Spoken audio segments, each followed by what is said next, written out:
حضرات ناظرین و خواتین، السلام علیکم ورحمۃ اللہ وبرکاتہ۔ شب برات کی عظمت، فضیلت اور اہمیت کی وجہ سے ہر ایک شخص چاہتا ہے کہ اس رات میں جاگا جائے، شب بیداری کی جائے، ذکر و اذکار کیا جائے، قرآن کریم کی تلاوت کی جائے اور نوافل کا اہتمام کیا جائے۔ لیکن وہ عورتیں کہ جن عورتوں کے مخصوص ایام چل رہے ہوں، جن عورتوں کو حیض یا نفاس آ رہا ہو، تو وہ شب برات میں کیا کریں؟ کیونکہ حالت حیض اور حالت نفاس میں قرآن کریم کی تلاوت کرنا، قرآن کریم کو چھونا، اسی طریقے سے نماز پڑھنا جائز اور درست نہیں ہے۔ تو شب برات میں وہ عورتیں جن کے مخصوص ایام چل رہی ہیں، وہ کس طریقے سے شب بیداری کرے، کس طریقے سے اس رات کی عظمت اور فضیلت کو سمیٹے اور حاصل کرے، یہ ایک بہت بڑا سوال ہے ان عورتوں کی طرف سے جن عورتوں کے مخصوص ایام چل رہے ہوں، جن عورتوں کو حیض یا نفاس کا خون آ رہا ہو۔ تو میں بتا دینا چاہتا ہوں کہ وہ عورتیں جن کو حیض یا نفاس کا خون آ رہا ہے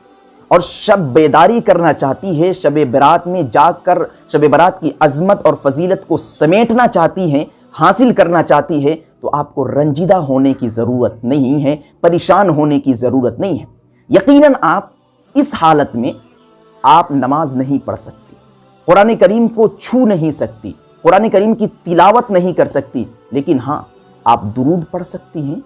نبی پاک علیہ الصلوۃ والسلام پر درود بھیج سکتی ہیں۔ اسی طریقے سے اور بھی ذکر و اذکار کے جو الفاظ، جو کلمات ہیں، ان کو آپ اپنی زبان سے ادا کر سکتی ہیں۔ تو اس کا خاص طریقہ اور بہتر طریقہ یہ ہے کہ اگر آپ شب برات میں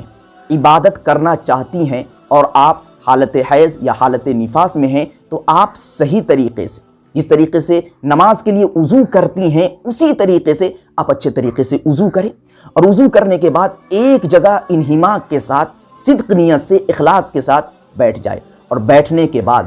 آپ ذکر و اذکار میں مشغول رہیں۔ ذکر کے جتنے بھی الفاظ ہیں، درود ہوں یا اور بھی سبحان اللہ، الحمدللہ، یہ جو کلمات ہیں، ان کلمات کو بار بار آپ دہرائیں اور اسی میں آپ مشغول رہیں۔ اگر آپ رات میں جاگتی ہیں اور صدق نیت سے آپ شب بیداری کرتی ہیں، تو اللہ رب العزت کی ذات سے قوی امید ہے کہ اپنے فضل و کرم سے آپ کو بہت ساری نیکیاں نواز دے گا، بہت ساری نیکیاں عطا کر دے گا۔ اور ساتھ ہی ساتھ میں آپ اس رات میں دعا بھی کر سکتی ہیں، کیونکہ حالت حیض اور حالت نفاس میں دعا کی جا سکتی ہے۔ تو آپ اس رات میں شب بیداری کریں، شب بیداری کرنے کے بعد آپ دعا ضرور کریں، اور اس دعا میں مجھ بندے ناچیز کو بھی ضرور یاد رکھیں۔ Thanks for watching. Don't forget like, comment, share and subscribe to Al Had Media.